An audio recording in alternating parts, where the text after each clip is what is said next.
Hello विद्यार्थी नमस्कार। New Narmada institute course में स्वागत। हम आपके पढ़ाई के प्रति पर लगे हुए हैं और अनेक वीडियो बना रहे हैं आपके एग्जाम की दृष्टि से जो महत्वपूर्ण टॉपिक है। तो उसी स्टडी को पढ़ाते हुए हम स्टडी जीके का अगला एक टॉपिक ले रहा हूं मैं, अगला अंतर्राष्ट्रीय सीमाएं। यहाँ से भी आप एग्जाम पूछ चुका है, ठीक है। और भारत के पड़ोसी देशों का जो भूगोल हम गुरुजी पढ़ा रहे हैं, वहाँ से सर के माध्यम से आप अंतर्राष्ट्रीय सीमाएं जो भारत से लगे वहाँ आप जानकारी पढ़ लीजिएगा भूगोल वाले में। बट यहाँ जो महत्वपूर्ण है स्टडी जीके के रूप में हम उनको कवर करवा रहे हैं और यहाँ से भी आपके एग्जाम में प्रश्न आता है। चलिए बात कर लेते हैं। तो अंतर्राष्ट्रीय सीमाएं आप पता होनी चाहिए और नहीं पता तो आप लोग देख सकते हो। अंतर्राष्ट्रीय सीमाएं, ठीक है। मैकमोहन रेखाएं भारत एवं चीन के बीच में है, आप पता होनी चाहिए। नहीं पता याद कर लीजिए। मैकमोहन रेखा भारत और चीन के बीच में है। रेड फ्लिक रेखा भारत और पाकिस्तान के बीच में है। हिंडनबर्ग रेखा जर्मन एवं पोलैंड के बीच में, याद रखेंगे।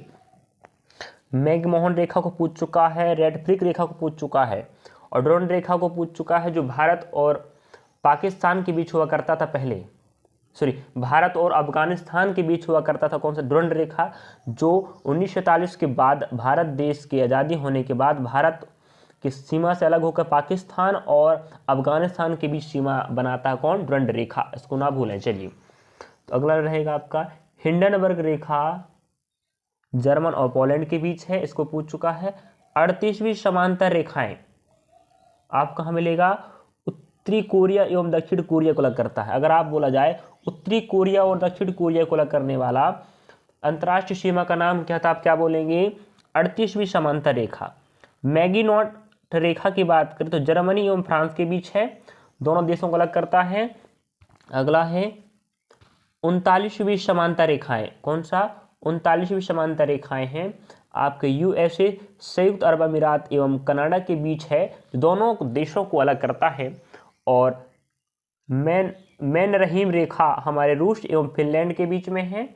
और ड्रोन रेखा जिसे अभी बताया था मैंने, पाकिस्तान एवं अफगानिस्तान के बीच में है वर्तमान। पहले भारत और अफगानिस्तान के बीच हुआ करता था, अभी हो गया है वो 47 के बाद, 1947 के देश आज़ाद होने के बाद पाकिस्तान और अफगानिस्तान के बीच दो बंटवारा करता है, दोनों देशों के बीच में। चलिए, इस प्रकार मैंने 8 अंतर्राष्ट्रीय सीमाओं का नाम लिया हूँ। बहुत सी सीमाएं हैं, बट जो महत्वपूर्ण है, जो एग्जाम पूछ चुका है, उन्हीं हमने सीमाओं को लिया हूँ मैं यहाँ पर।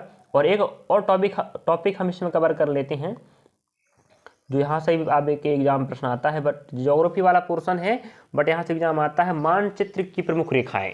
तो मानचित्र की प्रमुख रेखाएं जो बहुत महत्वपूर्ण है, यहाँ से प्रश्न आ चुका है और आता रहता है। तो मानचित्र की प्रमुख रेखाएं की बात कर लेते हैं। समलवण रेखा किसे कहते हैं? ठीक है, आप बोल देगा समलवण रेखा किसे कहते हैं, तो हाँ बोला है, देख लीजिए आप लोग। मानचित्र पर खींची गई वह रेखा जो महासागर के उन स्थानों को मिलाती जहां पर समान लवणता पाई जाती है। लवणता मतलब क्या? सीधी बात है, खारेपन, ठीक है।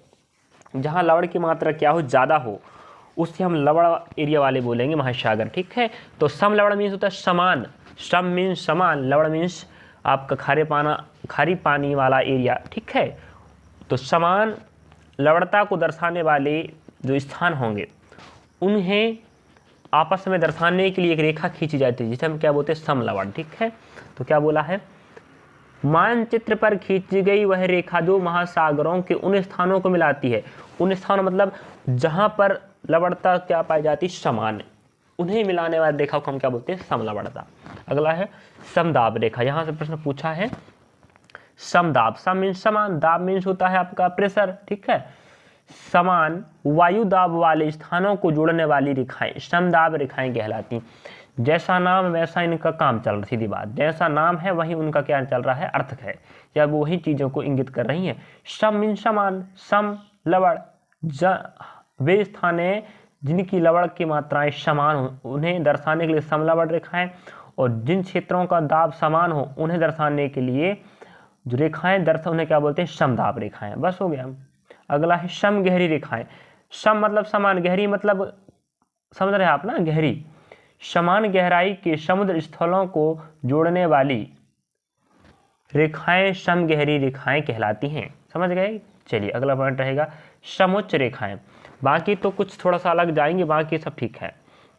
समोच्च मतलब होता है समोच्च मतलब समधन उच्च कह दो आप। तो समुच्च समान ऊंचाई वाली रेखाएं, समान ऊंचाई वाले स्थानों को दिखाने वाली दर्शाने वाली रेखाओं को हम समुच्च रेखाएं कहते हैं। तो आप देख सकते हैं क्या दिया है, समान ऊंचाई वाले बिंदुओं को मिलाने वाली रेखाएं समुच्च रेखाएं कहलाती हैं।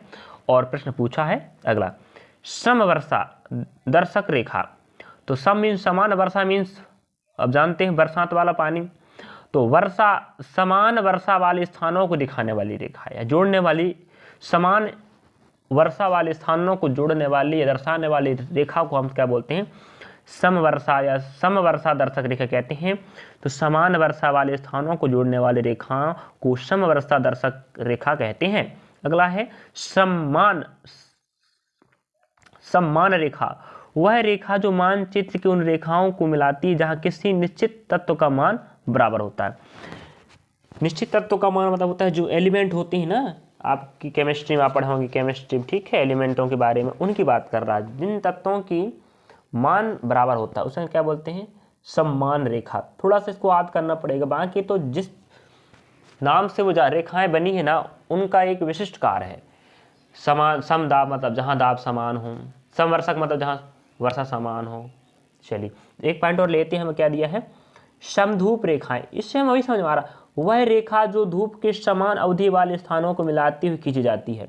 जहाँ जहाँ धूप समान हो उन स्थानों को आपस में मिलाने के लिए एक रेखा बनाई गई है, और उन्हें दर्शाने के लिए जहाँ की धूप बिल्कुल समान होता है तो उन्हें हम समधूप रेखा कहते हैं। अगला रहा समताप रेखा। तो समताप रेखा की बात करें, हमें सम मतलब समान, ताप मीन्स तापमान, मानचित्र पर समान तापमान के स्थानों को मिलाते हुए खींची गई रेखाएं समताप रेखाएं कहलाती हैं।